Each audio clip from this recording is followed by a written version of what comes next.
Voilà. Que répondez-vous aux personnes et familles qui veulent, mais qui ont peur de faire leur alia, que ce soit pour des raisons financières, des raisons d'intégration, pour l'éducation de leurs enfants, ou même pour leur sécurité dans notre pays? Ça, cette question, elle est déjà plus sérieuse. Et elle exige une réponse d'un tout autre genre. Premier point, c'est sûr que quelqu'un ne doit pas venir en Israël les yeux fermés s'il n'en a pas le courage. Je précise s'il n'en a pas le courage. Parce que si évidemment un juif est capable de dire Akadosh Baruch Hu attend de moi que de vivre en terre d'Israël, c'est une mitzvah de vivre en terre d'Israël, Rambam au fait ne l'a pas compté comme mitzvah, parce que ce n'est pas une mitzvah. C'est 1000 fois plus grand qu'une mitzvah. Est-ce que Rambam considère que le fait de croire en Dieu, c'est une mitzvah? Non. Pourquoi? C'est l'ABC de la foi juive, c'est de croire en Dieu. Mais l'ABC de la foi juive, c'est de vivre en terre d'Israël. Rambam ne va pas abaisser cette exigence au niveau de mitzvah. C'est bien au-dessus de cela. C'est pas moi qui le déclare, c'est un personnage assez important qui s'appelle Rabbi Chaim ben Attar, le Or HaChaim HaKadosh. Donc, Akadosh Baruch Hu nous attend que nous soyons ici, que nous venions ici en terre d'Israël. Nous lisons ces jours-ci les parachiotes de la sortie d'Égypte. Quelqu'un perd la conscience de qu'est-ce que ça signifie sortir d'Égypte? Personne ne prend conscience que nous vivons maintenant la sortie d'Égypte à une échelle universelle et métahistorique. Tel que le signale le Talmud à la fin du premier pérec de Maseret Brachot. Sur la base des déclarations du prophète Ine Yamim Baim Velo Yeamer Chai Hashem Asher Ela et Bnei Israël Me'eretz Mitzrayim La Chai Hashem Asher Hevi et Bnei Israël Me'eretz Tzafona ou Mikol Ha'aratzot Asher Hidachtim Shama. Que soit vivant le Dieu, on ne dira plus que soit vivant le Dieu qui nous a sortis d'Égypte, mais que vive le Dieu qui nous ramène de tous les quatre coins du monde. C'est la grande sortie d'Égypte que nous vivons maintenant, à une toute autre envergure, à tel point que nos Chachamim se disputaient au Beth Midrash du Sanhedrin. Est-ce qu'à la fin des temps, autrement dit à notre époque, on va continuer à parler de la sortie d'Égypte? Parce que le kibbutz Galouyot, la réunion de toutes les diasporas, est de loin de plus grande envergure. Alors, on doit être ici, celui qui a le courage dit je viens en terre d'Israël, et ce qui sera, sera. D'accord? Je ne peux pas exiger de tout un chacun d'avoir ce courage-là. Surtout s'il a une responsabilité familiale. Je serais très content que tout juif ose regarder la terre d'Israël sous cette forme-là. En tous les cas, c'est la forme sous laquelle j'ai été éduqué personnellement par mes maîtres dans la famille, etc. Qu'on vient ici en terre d'Israël dans tous les cas de figure. Bon, mais je n'oserais pas exiger ça de tout un chacun. Alors, on vient en Israël, toute personne qui n'est pas capable de venir de façon inconditionnelle en terre d'Israël, qu'il essaye de préparer sa venue en terre d'Israël. Et il y a 1001 façons de la préparer. Première façon, d'abord, c'est d'envoyer les enfants qui ont déjà au moins 18 ans. Autrement dit, après leur baccalauréat. Pourquoi je dis après 18 ans? Parce qu'avant, laisser un jeune dans un internat, je ne suis pas un grand chassid de cela.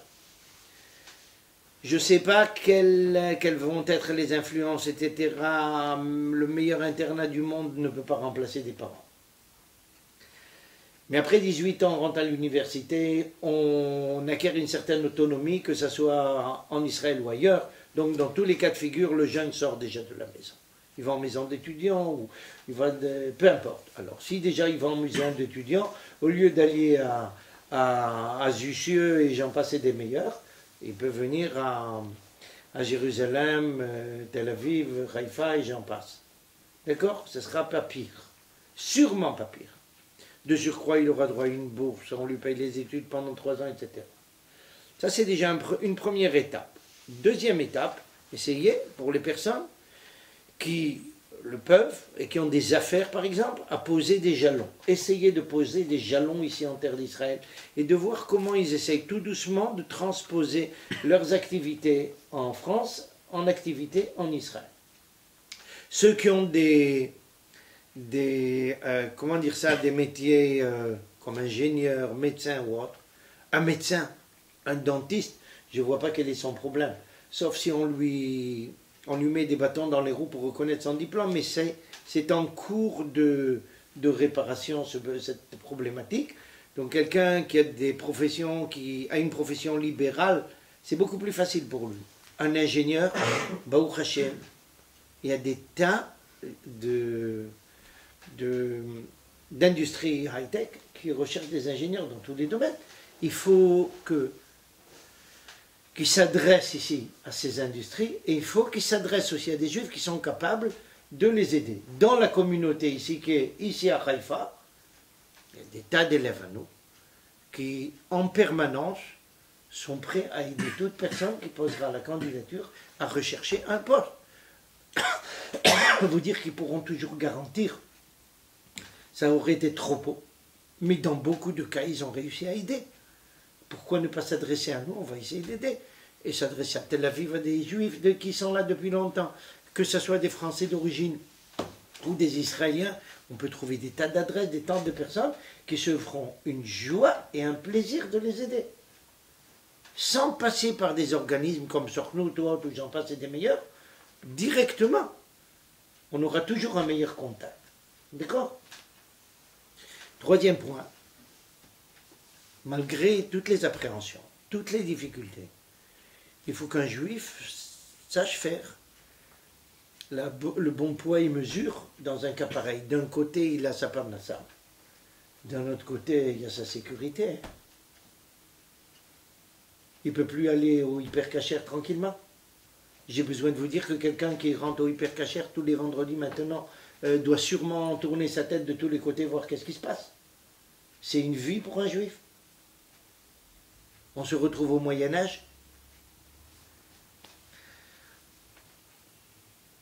Et quand quelqu'un vous parle de problèmes de sécurité en Israël, je vous assure que je ne m'occupe pas trop de sociologie. J'aurais été très content si j'avais le temps.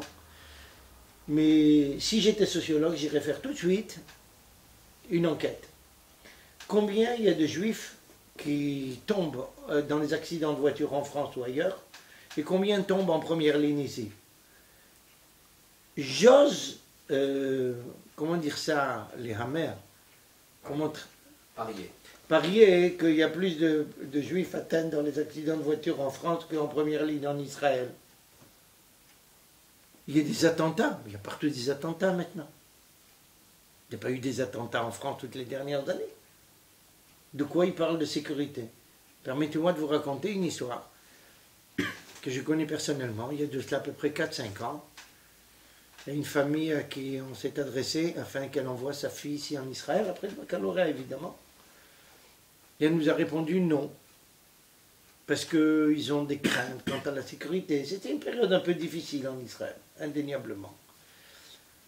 Alors les parents ont décidé que, étant donné qu'ils voulaient que leur fille fasse des études tranquillement, et d'un autre côté ils ne voulaient pas qu'elle reste en France, ils ont envoyé cette jeune fille à New York. Elle s'est fait assassiner par un noir.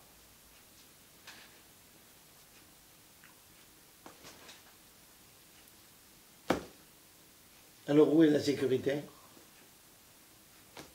D'accord? Ce ne sont pas des arguments. Dernier point. Dernier point. Je vais vous raconter une histoire qui a été racontée, malheureusement, au cours de l'enterrement d'un des soldats qui est tombé à Tsuketan. Il s'avère qu'il y a de cela de nombreuses années, un jeune rabbin qui venait des États-Unis, qui avait fait sa Aliyah, passe à côté d'une maison. C'était après la guerre de 73. Il passe à côté d'une maison à Jérusalem, il voit une annonce que le fils d'un certain rabbin est tombé, lo alechem, à la guerre. Et ce rabbin, il le connaissait des États-Unis. Dès qu'il a vu ça, il a décidé qu'il fallait qu'il aille présenter ses condoléances, soutenir la famille, etc. Il rentre et il voit le père en deuil, de nombreuses personnes dans la famille venues le voir et le soutenir, mais un silence de mort. Personne ne parle. Lui-même gêné, s'assoit et il n'ose pas ouvrir la bouche. Au bout d'un moment, il se lève en disant « Amakom inachem etrem », etc., ce qu'on a l'habitude de dire. Et à ce moment-là, le père en deuil s'adresse à lui en lui disant « Dites-moi, tu es le rabbin XY ?» Il a dit « Oui ». Il dit « Qu'est-ce que ça signifie « Hamakom yenachem etrem betor she'ar avelet Zion v'Yerushalayim » Qu'est-ce que ça veut dire « Hamakom » Hamakom, c'est le lieu, étymologiquement, mais c'est une dénomination de Dieu qu'on connaît bien de la Haggadah. Baruch Hamakom, Baruch. Hamakom yenachem etrem, le lieu vous consolera. Et pose la question, qu'est-ce que ça signifie cette formule? Le jeune rabbin, gêné, surtout dans la situation comme ça très, très tendue, n'a pas osé répondre.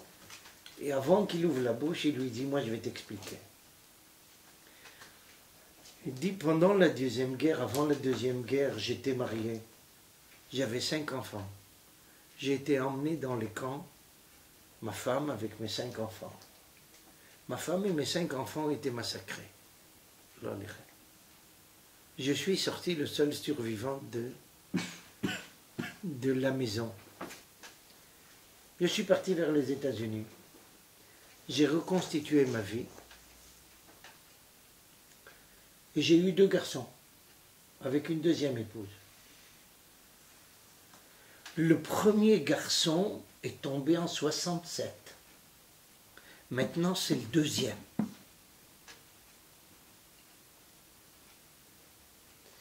Entre parenthèses, vous comprenez pourquoi il y avait un silence de mort. Personne n'osait consoler dans des circonstances pareilles. Quoi dire à une personne pareille? Alors, il dit, qu'est-ce que ça veut dire Hamakom yenachem etrem? Que le lieu vous consolera. Il dit, la réponse, elle est claire. Quand mes 5 premiers enfants sont morts, j'avais aucune consolation. Mais maintenant que les 2 autres sont morts, au moins je sais qu'ils sont morts pour Israël, pour le lieu sacré de Dieu. Alors ça donne consolation. Si quelqu'un nous parle de sécurité, il faut qu'il sache que la plus grande sécurité du juif est ici.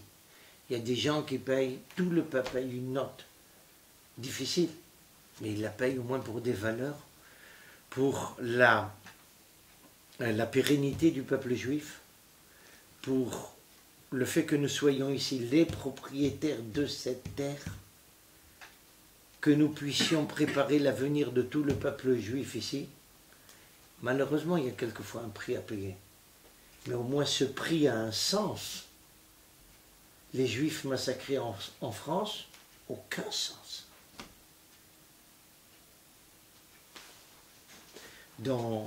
Aucun sens dans le sens suivant, que ça n'a rien amené, ils n'ont été que des victimes.